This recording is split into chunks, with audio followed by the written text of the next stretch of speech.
Hello friends, welcome back to this super interesting series called National Heritage of India. हम इस series में बातें करते हैं इंडिया के ऐसे प्लेसेस के बारे में which holds the importance of national heritage. I hope you all have been enjoying this series क्योंकि मैं तो ये सारी इंटरेस्टिंग बातें आपके साथ शेयर करना बहुत एंजॉय कर रहा हूँ और आगे भी करता रहूंगा। तो चलिए शुरुआत करते हैं आज के एपिसोड की।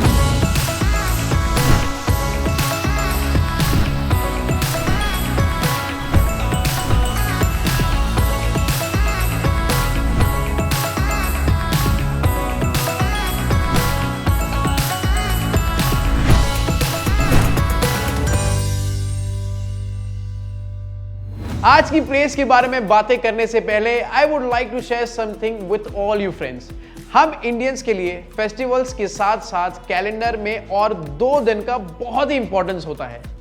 Those 2 days are Independence Day and Republic Day. Specially when you go to school, इन दोनों मौकों पर होने वाले सेलिब्रेशन हमेशा यादगार होते हैं। It is a सॉलिडरी feeling of patriotism and respect towards every freedom fighter जिनकी वजह से आज हम ये फ्रीडम खुल के जी पा रहे हैं। मेरी इंडिपेंडेंस डे और रिपब्लिक डे की सबसे फेवरेट मेमोरीज पता है कौन सी हैं?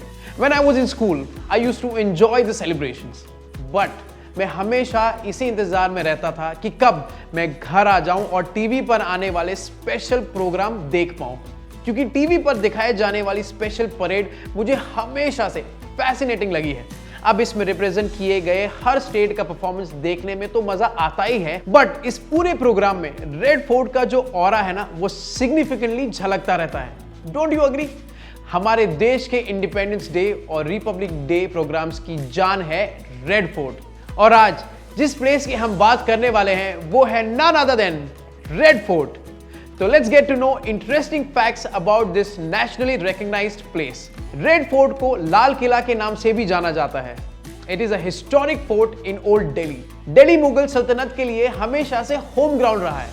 Emperor Shahjahan commissioned construction of Red Fort on 12th May 1638. He decided to shift his capital from Agra to Delhi. उसी वक्त उन्होंने इस फोर्ट का कंस्ट्रक्शन किया। Originally red and white, its design is credited to architect Ustad Ahmad Lahori. By the way, he is the same person who constructed the Taj Mahal. Red और white दोनों शाहजहां के favorite colors थे।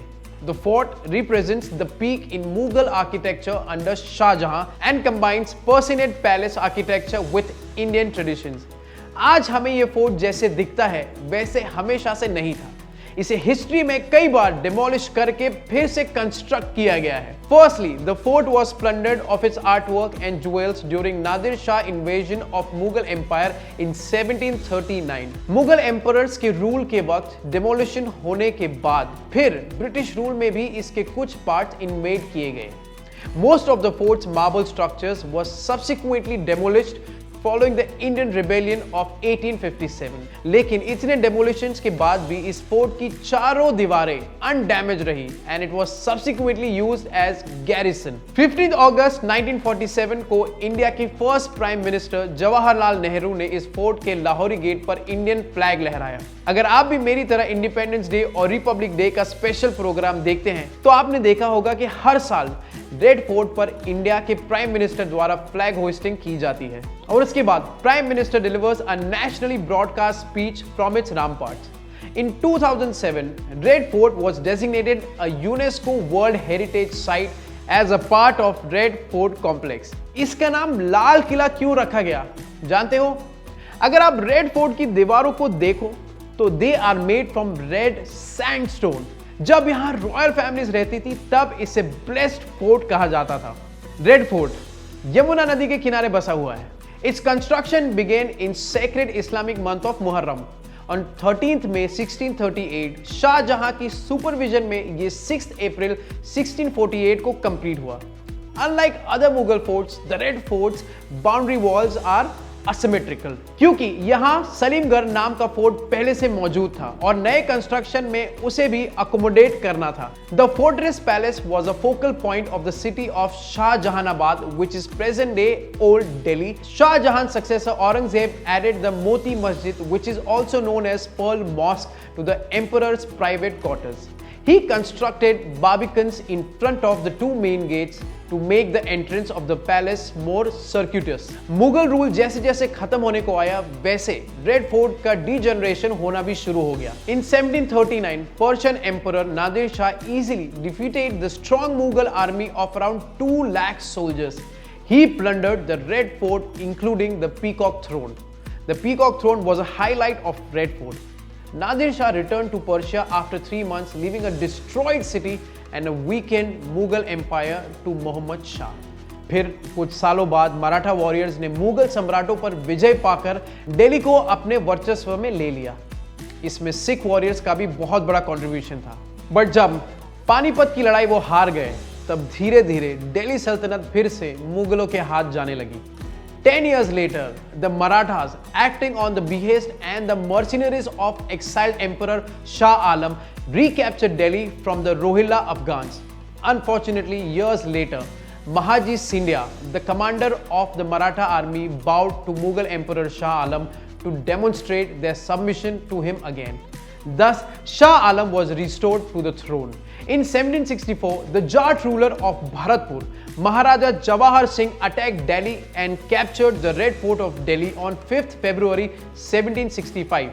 2 days later, Jats took away the throne of the Mughals, which were the pride of the Mughals. They also took out the doors of Red Fort as a memorial. अब वो doors हमें भरतपुर के Lohagarh fort में देखने मिलते हैं. In 1783, the Sikh missile Karol Singhia, led by Begal Singh, conquered Delhi and the Red Fort. Then again, in 1788, a Maratha garrison occupied the Red Fort and Delhi alongside providing protection to the Mughal emperor. During the Second Anglo-Maratha War, forces of East India Company defeated Maratha forces of Daulat Rao Scindia in the Battle of Delhi. This ended Marathas' control over the city and their control of Red Fort. After the battle, the British East India Company took over the administration of Mughal territories and installed a resident at the Red Fort. The last Mughal emperor to occupy the fort was Bahadur Shah II. He became a symbol of 1857 rebellion against the British East India Company, in which the residents of Shah Jahanabad participated. Most of the jewels and artwork located in the Red Fort were looted during Nadir Shah's invasion of 1747. फिर एक बार red fort पर लूट मचाई after the Indian rebellion of 1857 against the British. जो भी लूटा गया था, that was eventually sold to the private collectors और the British Museum, the British Library and the Victoria and Albert Museum. Finally, on 15th August 1947, the first Prime Minister of India, Jawaharlal Nehru, raised the Indian national flag above the Lahore Gate. After Indian independence, the site experienced few changes and the Red Fort continued to be used as military containment. A significant part of the fort remained under Indian Army control until 22nd December 2003. फिर से इस place को सौंपा गया archaeological survey of India के पास for restoration. In 2009, the Comprehensive Conservation and Management Plan prepared by the Archaeological Survey of India under Supreme Court direction to revitalize the fort was announced. So friends, I am sure इस fort के बारे में इतना सब कुछ जानने के बाद आपको यहाँ विजिट करने का मन तो जरूर हो रहा होगा. वैसे इस फोर्ट की एक और इंटरेस्टिंग चीज पता है? आप 500 रुपीज की नोट को ध्यान से देखेंगे ना, तो इसके पीछे आपको रेड फोर्ट का सिंबल बना हुआ नजर आएगा. देखिए देखिए. So that was all for today. I will see you in the next episode. Till then, subscribe to our YouTube channel Mind Wars and keep watching. Bye. जल्दी से प्ले स्टोर पर जाकर माइंड वॉर्स का नया app download कीजिए. खेलिए बहुत सारे quizzes which bridge the gap between studies and your buddies. और पाओ गेम्स खेलते खेलते स्टडी करने का मजा. So what are you waiting for? Download the app now.